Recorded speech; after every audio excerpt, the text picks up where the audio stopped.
J-Rule and Blocks are on the broadcast in the game. And it's 3 minutes in, but nothing has happened. The teams have chilled out. They've let us get to our feet, Bloxer. Yeah, I'm so glad that they've waited for us both out of game and in it at this point. But we are now seeing video game. We should now allow them to uncuff and get a little bit exciting. You can see a little bit of poking going on in the mid lane. I mean, we missed all of the draft as well, so I'm just kind of taking in what we're seeing here. Rize, they get themselves the Lovers duo in the bot lane. They've got the Yorick in the top lane, the super mobile mid jungle duo. I mean, these drafts are kind of crazy. Yeah, and we've got Nikki on the Yorick again, right? Which I feel like we've seen go really well in the past. Akka's on the Shen, which I'm not as a big fan of. You know, I like Akka's to be a bit unleashed, a bit aggressive. Yeah, I mean, Akka's usually likes to really just get himself into his opponent's face, take up a lot of space. It's something you can't particularly do into the Yorick in the Shen matchup unless you're very skilled with it. But to be fair, the Shen is more going to be picked right here just to get in some of the other lanes. Sin should have to walk away in this situation. Yeah, has to pop the barrier, but gets a pretty good trade off the back of it as well and keeps the broad bot lane pinned underneath their tower. Yeah, and to be fair, right, like we're expecting Broad to have a bit of a slow time, right? They've got the Smolder, and now we are seeing Porp start to move around. And it's interesting draft choices here, right? Broad stealing away the Xin Zhao from Trizzy early on. Yeah, the fact that you decide to just immediately take that one away, see if you can really... Oh, hang on. Hang on a second. We come back to the start. Keep going, keep rolling. We'll see. We'll see what we're having a look at here. Yeah, the fact that you take this one away, Trizzy has been absolutely dominant on this pickup so far. He's really been looking great on the Xin Zhao. It's one of the best pickups kind of overall in the meta at the moment. But to be honest, I don't mind Trizzy right here on the Pantheon either. I think it really fits his playstyle. He can get very aggressive with it early on. We'll see if he's able to get a ton of kills. We know he doesn't get any kills in the first 3 minutes, but, you know, that's the point at which you're really beginning to get online. Yeah, and now we can take our time, you know, because we got that little bit of, you know, foresight. We can take our time and just really relax into this game, right? So let's break down draft, right? So at the moment, we've talked about top lane, we talked a little bit about the bot lane, mid lane, Rize versus Ari. I feel like quite standard picks for both these two. Yeah, I mean, at this point, we've seen this matchup in the mid lane 1,000,001 times. It's very much the sort of standard mid lane matchup. You look to pair up alongside your junglers really effectively, see if you can get yourself into a ton of these lanes. Between Trizzy and BB Muffin, right, that's the situation where you're looking for those globals together, see what you can do there. With the Ari for QQR, you can play that a little bit more selfishly, you can play that a little bit more for yourself, and then what you're trying to do is find those charms during the later game team fight, see if you can find yourself a pick before the fight even starts. We'll see if that's possible. Also, I'm thinking, okay, scaling wise, because like we got 2 early game powerhouse junglers, right? But we do have a Smolder. But then on the other side, we've got a Yorick. So it's like, okay, really good team fighting versus really good split pushing. Like, who are you favoring as we go through the game? I think it really depends on how you're able to play this one outright. I think a lot of the time I've really been favoring teams moving away from the Yorick. The Yorick can be really strong. If you're incredibly good at this champion, well, you can completely take over the game. But it does struggle to get itself rolling early on, and a lot of junglers, they seem a little bit reticent to actually get involved in that lane, actually try to push that lane forwards in any way, and it means that the Yorick kind of just peters out, never really gets to that strong point. I think in this game specifically, right, where you're looking to scale into the late game anyway, because you've got a Smolder for Broad and friends, at the point at which the Yorick's really going to be coming online, you're kind of going to be looking towards these team fights elsewhere. I do favor what Broad and friends have got for themselves, but it is a little bit harder to execute, I think. You've got to get that Smolder into a good spot. Yeah, because I do get what you're talking about with the favor, right? Because it's also that sentiment of Smolder can play really far away, which does bring the question to me of how is Sin going to be able to get into the game, right? Because Xayah known for kiting back.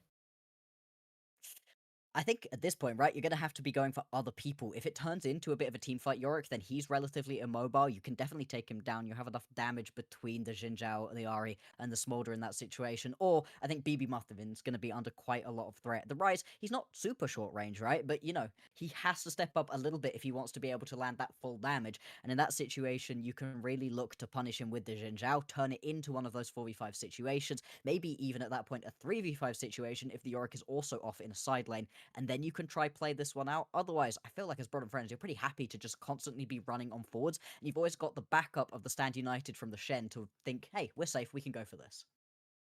Yeah, and it's also an interesting one to think about how they utilize that, right? Because obviously Alistair can go in, so can the Xin Zhao. They could have a really tanky front line if they do then throw the Shen on top, or put it on the Ari who's kind of moving around. But there's also that world where, okay, there's a Pantheon in the game who's diving onto your backline, or Rize is going to dive onto your Smolder, and then the Shen Shield could be massive later on to really just turn that all around. So I do wonder how it goes. I kind of want to see Rize, if I'm honest, play for that Yorick, get them ahead early, try and play that side lane split and go 4-1, and never really give the Smolder what he truly wants, which is that big fight. And we are starting to get little scraps in that mid lane. Yeah, we see these laners are likely to push each other a little bit. The mid lane, I think I'd be very surprised if we end up with any solo kills there. Top lane, again, same sort of thing. If you muck up completely, or if you leave yourself exposed to a gank, as potentially you are in this situation, yeah, immediately flash out, then things can happen. Bot lane, though, 2v2 kills are definitely an option if you step a little bit too far forwards. The Xayah Khan, that duo is really strong at the moment for a reason, and the Smolder pretty weak at this point in the game. Yeah, but you know, we got time. We got time. We know how the start of this game goes, as we are going to slowly get back and closer to where we did leave off, as we now see that nice little trade there coming in. It starts off really nicely for the Rize bot lane, but then Brod, you know, they keep that long range damage, they keep that uptime. Yeah, they just constantly are going to be pushing forwards with this duo, and that's exactly what you need to do. I mean, you need to be careful, right? In this situation, Porp is now coming along, might potentially look for a gank, but they're just going to be able to back off from that one. Otherwise, you have to push the aggression early on. You have to make this Smolder uncomfortable. If he's just allowed to sit here and free stack, yes, he can do a little bit of damage in the mid game, but he really is just looking towards those 225 stacks later on, and it's your job as the Rize bot lane to push that as far back into the game as possible. Yeah, at this moment in time, it has been very quiet for the first 5 minutes, right? Part of me expects big fireworks when these two teams meet, but then I'm also like, okay, both of them actually like to, you know, get themselves into that mid game, then start to play for these team fights around these objectives. So definitely kind of expecting it to heat up a little bit later on. Plus, Bloxer, it is game one, which is a lot of momentum if you win. Yes, if you can pick this one up, especially since we've had a couple of delays and everything's pushed back a little bit right here, getting yourself settled, showing, hey, we don't mind sitting for a little bit, we are still locked in, and taking that momentum in game number 2 is going to be brilliant, because as I feel like we would have loved to have really lent into, right, do or die in this situation, you lose this 2 games, and you are completely out of the tournament, and this would be a disappointing result for both of these squads. They both will have been coming into this split with far higher aspirations. And for the people at home that are not aware, as Blocks has said, you lose, you go home if you're out. If you win, you have to take on Venom Crest to try and secure your place in that finals against Int Quick. So still a couple of matches left on the road, but this is a big one. This is a key pillar stone. And let's not forget, it's not just 2 random teams that are playing against each other. These are a group of friends. They know each other very, very well. There is not just the pride of the UKL, there is personal pride on the line. Yeah, I mean, it has been such an interesting split for both of these two teams. Like you said, a ton of players that really know each other. Trizzy moving away from a Broad and Friends roster. And Sin. We were really surprised with that one. Sin as well, yeah, as I think we're going to watch Anarchy's demise right here. He does have Maiden. 4-man versus the Yorick. That's the knock-up. There's the damage. And first blood going down. Broad on the board. Really nice for them to be able to pick this one up nice and easily right here. And that's exactly what you want to do. I talk about how sometimes people don't play into the Yorick enough. Well, I love the look of playing into him as the other team, right? Make him uncomfortable, push him back in this lane a little bit, especially when you've got something like the Shen, who's constantly going to be wanting to leave that lane. You want to make sure that the Yorick is going to be in as weak a position as possible so he doesn't have multiple items in his back pocket to just melt through these towers. And so far, so good. I mean, you're down by 20 CS, you just get killed underneath your tower and lose a ton of a minion wave in the top lane as well. Anarchy, he's having a really uncomfortable time here in this game 1. Yeah, but I will say on the reverse, Sin is getting that lead now. Admittedly, we talked about it, right? It's not the player today, like in this game 1, that you're really looking at if you are the side of Rize, right? Just due to the nature of Xayah versus things like the Smolder, right? But you never know. It could be a game changer if Sin does get ahead. But at the moment, Anarchy, I feel like is where I want to see a bit more focus from Rize. And I want to see Trizzy get active in the game. Has level 6 now. Can start to be from 0 to 100 real quick with that Grand Starfall. Yeah, and especially when you've got yourself the pairing up alongside the Rize as well, you can get involved in these fights very, very quickly. Obviously, in this situation, he's not really going to need it to jump in. I don't know if you've really got the pushing lanes to be able to try play around this one, because Anarchy's been put so far behind. He doesn't really want to come down and join up with this grub play. You don't really have to push through the mid lane either at this point from BB Muffin. And yeah, it looks like it's just going to be all 3 of these grubs going over to Broad and Friends, exactly what you want to do, because Shen can be good on a side lane, so can Ari, but more importantly, you're taking it away from this Yorick side. And also another layer to that was the fact that Shen was on the bot side, right? Akers can always just move forward with Stand United, can join the team, make it a 5 versus 4, whereas Sin wasn't going to have that same luxury. So I really like this from Brod. They give up the first dragon, but they take the grubs, they get that tower pressure, they take it away from the Yorick as well. And at the moment, I feel like they're pretty happy. They're almost a K gold up.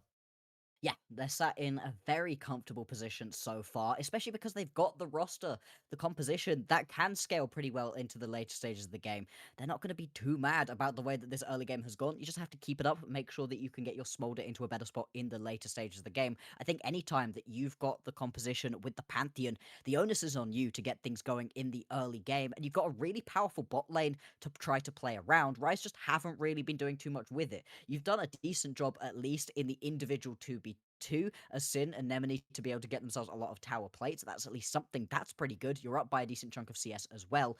But I don't know. I feel like Rakan, Xayah, they can tower dive pretty effectively as well. And they just haven't really been looking towards that so far as Rize. But maybe they will soon, right? With that power build up, with this lead that they're getting, it was a thought that we had, but not one that we highlighted. But you never know. It can be turned into a massive strength. BB Muffin, though, chilling in this middle lane. I do want to see that Rize get active as well, right? I feel like there's even a world of a 1-3-1 going on here for Rize. I'm just very excited to see how they play this one out. But we're getting to 10 minutes. At the moment, the gold is slightly up for Brod, but objectives are all even, and it's still a very close game. As much as, yes, there is a little bit of an advantage here for Brod and Friends, it's very much not out of control for Rize. They're still going to be absolutely fine. Now that you've got that level 6 and even level 7 right here for Trizzy, you really do need to start using this ulti effectively. Start using it to get yourself a little bit of something going on. You can see BB Muffin just used the ulti, potentially threatening to go for a bit of a tower dive onto QQR. I think that would have definitely been the wrong decision to have taken. And so he does not take that one through. You are now missing what could be an interesting spell come this next fight, because we do have 30 seconds until we've got the first objective that you really potentially want to be playing around here as Brod and Friends. You don't want to be giving over too many of these Drakes. Rize obviously picked them up that first one, but it is Rize getting their way over towards this Drake first, and at least setting up a little bit of vision.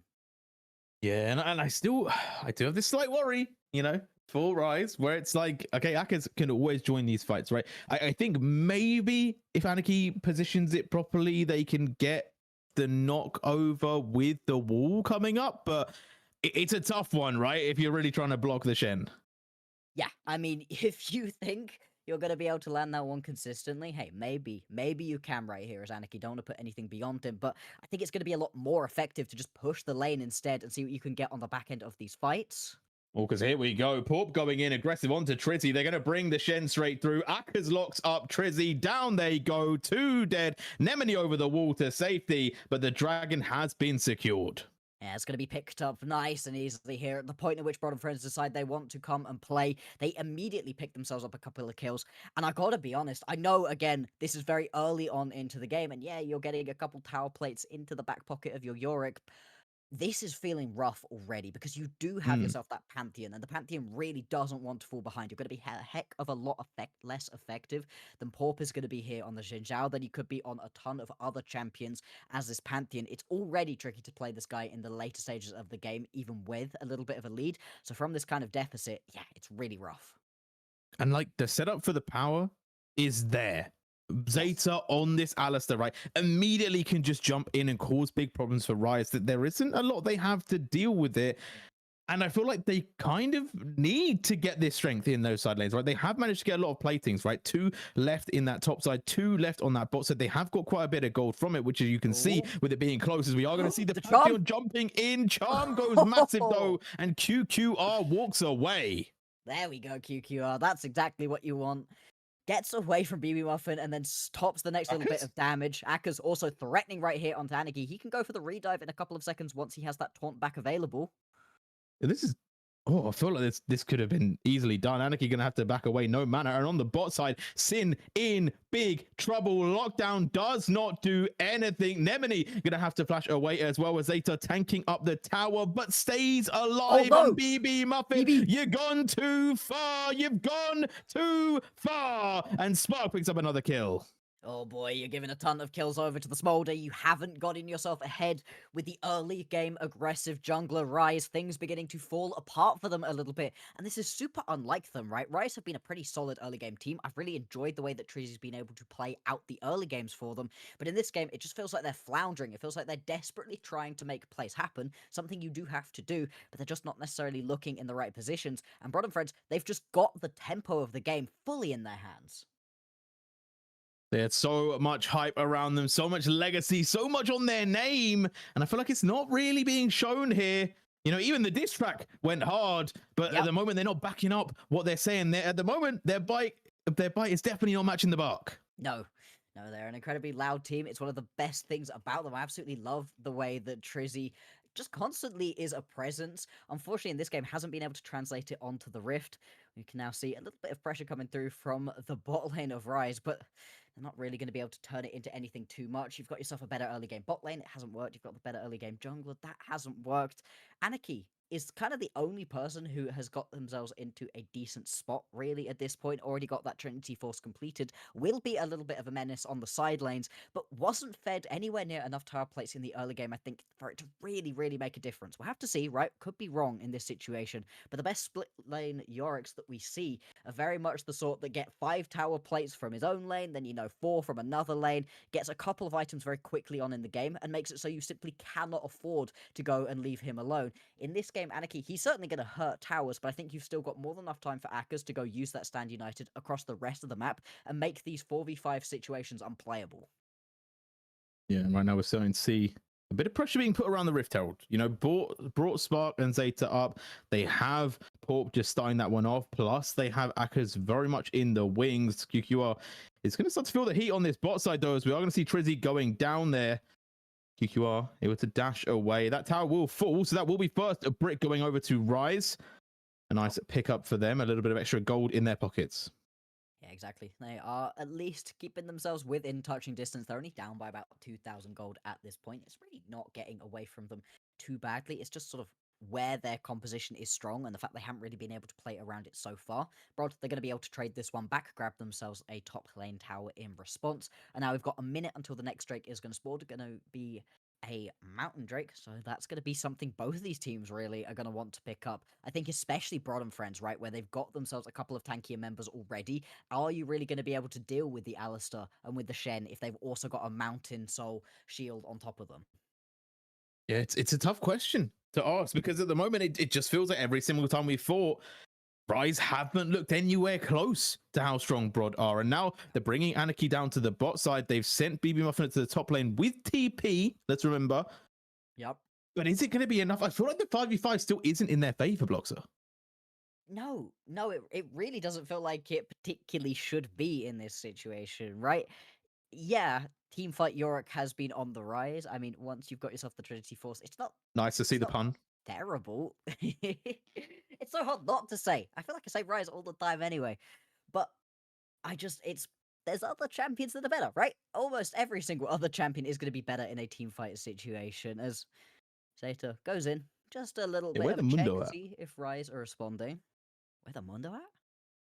Yeah, I feel like, hasn't Mundo been like majorly on the rise? And like I feel like quite good in the team fight, especially if you skate a little bit. Goes hard. That's the combo of dreams at the moment. I mean, unless you've got yourself some of the best tank killing champions in the entire game, eventually it's just unplayable. Where the Vayner? Where the Vayner? That's what I'm hearing. Hey, let's see it. I believe in Sin to pull that one out, to be fair. If anybody's going to do it, I think Sin would slam it. I'm still waiting for that Trizzy echo. Maybe today, but back into this game. Dragon has been started. Porp is defending it. They're letting QQR just do a bit of damage, but Anarchy has stepped up here. They're bringing members here to Stand United onto Porp. They're going to try and keep the Xin Zhao alive. Sin, having to use the Featherstorm already, brings back the blades, but it may not be enough in the mixer. They are getting grinded down. BB Muffin off to the side, cannot get into the fight, and Anarchy will fall. Trizzy next on the list. A beautiful taunt from Akkers, and that is a clean house from Brod. It's going to be a 3 for none trade right here, and the Drake going to be picked up on the backside of this one. There's absolutely nothing that Rize can do in this situation. They do bring Anarchy down. They think it's going to be more effective to have their Yorick involved in these fights, but as we were talking about just before, right, it just really is not that effective at this point in the game.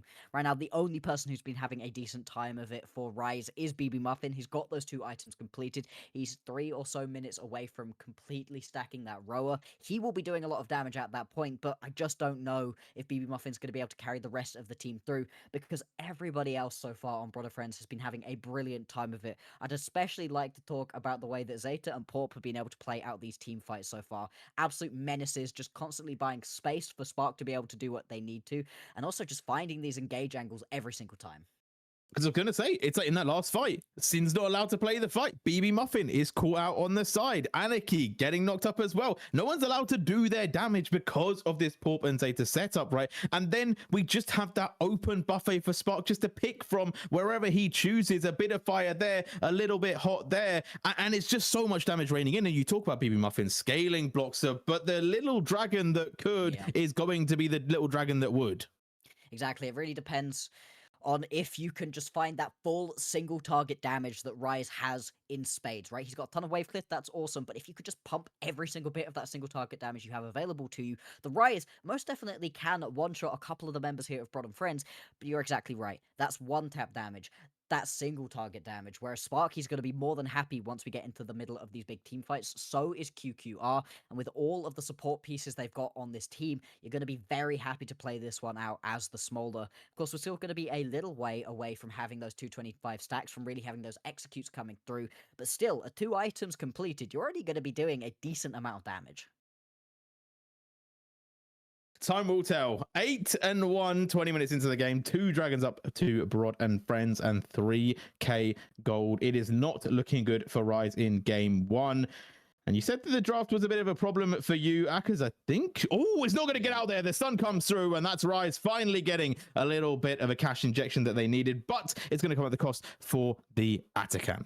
I mean, you do still have that ground store full available for Trizzy, so if he thinks he can get here quickly enough, he can book it down and attempt for the steal. I like the response instead, actually, where Sin is just going to push through this mid lane, pick up a mid lane tier 1 tower, open up the map a little bit for Rize. They get themselves the push through the top lane as well.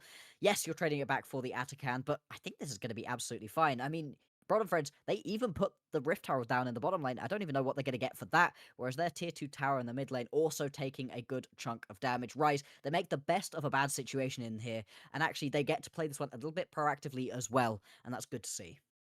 Yeah, I think the Rift Tower just spawned due to timing. I think it was just like, okay, buddy, you can't keep me caged too long, and just came onto the map. But right now, Porp is going to be the target here. Spark also joining in, and Zeta not too far away. I feel like this is a tough one with the TP coming in as well. The taunt landing. Akers back in the fight, and good night to Anarchy. Now in they go. The Aura getting aggressive. The charm lands, but where is the feathers going? It's gone backwards. Sin's going to get taunted, and it's all gone wrong for Rize. Everything falls apart right in their faces off the back of what was a pretty good play. Rize, they stick around for a little bit too long. They think they maybe squeeze a little bit more out of Broad and Friends, and they are wrong. Broad and Friends, they're now going to push forwards. They're going to crack open the base of Rize here in this game number 1, this elimination match. Winning this one, it doesn't secure you a spot in the finals, but it does get you a hell of a lot closer. And in a way that they've done it as well, it's a statement at the moment. Rize needs to try and, you know, either assemble something going in, or they need to clear their heads for the next game, because at the moment, Broad are looking clear favorites to take it all. Yeah, absolutely. If they can play both of these matchups as cleanly as they have so far, Broad and Friends, they're certainly going to be looking at Venom Crest in the next round and thinking, hey, no, maybe we can take them. Maybe we can get ourselves to that LAN in Stoke-on-Trent. That's what everybody's going to be fighting for at this point. Rize, they're going to need to patch things up. As we've been tracking, right, the only member so far that's been having a good time, BB Muffin, is very, very close to having that death cap completed. So he is going to be in a spot to do a ton of damage. At the same time, though, Broad and Friends, they've got a bunch of these item breakpoints coming through for them. They're in a really strong spot overall. You're going to have that eye edge completed relatively soon as well for Spark. And with the stacks that I imagine he's got as well, this little dragon is going to be hitting like a truck. 12-2, 6k gold up almost. And we haven't even got Baron on the map yet. 2 minutes until the big Nash is spawned. And, you know, I will say Anarchy is starting to become a little bit problematic, right? Yes. But I think that the rate that he's becoming a problem is too slow. They need to turn it up. They need to speed that a little bit faster, because we're getting another dragon. That will be sole point if Brod pick this one up. And I don't see a world where they can't. Yeah.